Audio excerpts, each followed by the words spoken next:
studying your last two. I swim with tea when they turned in. The staring down to mute and can lend a pole that some kid died. The T5018 Information Return is a reporting requirement designed specifically for the construction industry. Its purpose is to help the Canada Revenue Agency track payments made by construction businesses to subcontractors and verify that those payments are properly reported as income. Imagine a construction company building a commercial project. Instead of performing every job itself, it hires specialized subcontractors such as electricians, plumbers, carpenters, and painters. As each subcontractor completes their work, the construction company pays them for the services they provide. These payments are what the T5018 Information Return is designed to report. The construction company summarizes the amounts paid to each subcontractor and submits that information to the CRA. It's important to understand that the T5018 is an information return, not a tax calculation. Filing a T5018 does not create additional tax for the construction company. Instead, it provides the CRA with information that can be matched against the income reported by subcontractors on their own tax returns. This reporting system improves transparency within the construction industry and helps ensure that income earned from construction contracts is properly reported for tax purposes. A simple way to think about the process is this. The construction company pays subcontractors for their work. It then prepares a T5018 information return summarizing those payments and submits it to the CRA. The CRA can then compare this information with the subcontractor's reported income to verify that everything has been reported correctly. The key takeaway is straightforward. The T5018 is not about calculating tax or increasing tax liability. Its purpose is to report payments made to construction subcontractors so the CRA can accurately verify income within the construction industry and promote fair tax compliance for everyone involved. One of the most important parts of the T5018 reporting process is knowing which payments belong on the information return and which do not. The key distinction is between subcontractors and employees. Let's begin with payments that are reported on the T5018. If a construction business hires an independent electrician, plumber, carpenter, painter, or another construction contractor, and pays them for construction services, those payments may need to be reported on the T5018 Information Return. This also applies when a general contractor hires another construction contractor to complete part of a project. These subcontract payments are the primary focus of T5018 reporting because they help the CRA verify the income earned by subcontractors.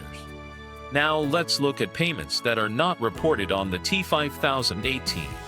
If the worker is an employee of the business, their wages are reported through the normal payroll system using a T4 slip.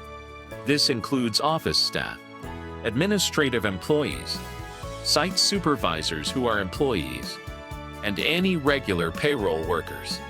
Their wages are never reported on a T5018. A simple decision process can help. First, ask yourself whether the person receiving the payment is an employee.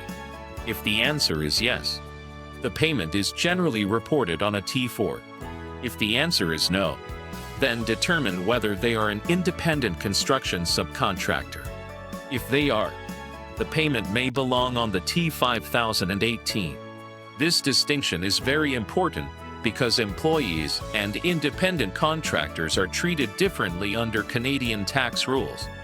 Employees work under the direction and control of the employer, receive regular payroll, and have income tax, CPP, and EI deductions withheld from their wages.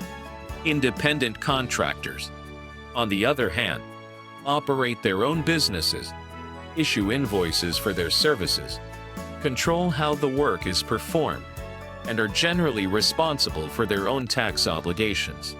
The most common mistake is confusing employees with independent contractors.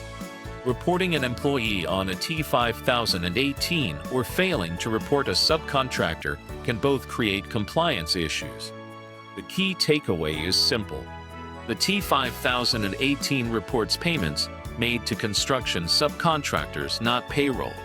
Correctly identifying whether a worker is an employee or an independent contractor is the first and most important step in preparing accurate T5018 information returns.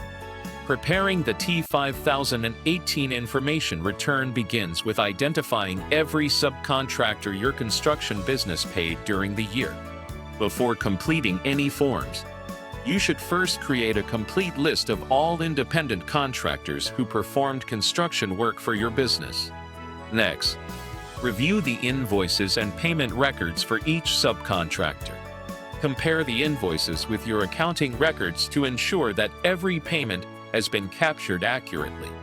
This step helps confirm that no subcontractor has been overlooked and that the payment amounts are complete. Once you've verified the records, calculate the total amount paid to each subcontractor during the reporting period. These annual totals are the amounts that will generally be reported on the T5018 information return. After calculating the totals, gather the required information for each subcontractor. This includes their legal name, business number if applicable, and any other identifying information required to prepare the information return accurately. With this information available, you can prepare the T5018 slips and complete the T5018 information return.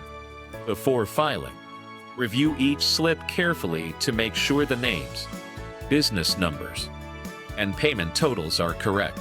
Finally, submit the completed information return to the Canada Revenue Agency by the required filing deadline. There are several common mistakes to avoid. Don't report employees on a T5018 because employee wages belong on T4 slips.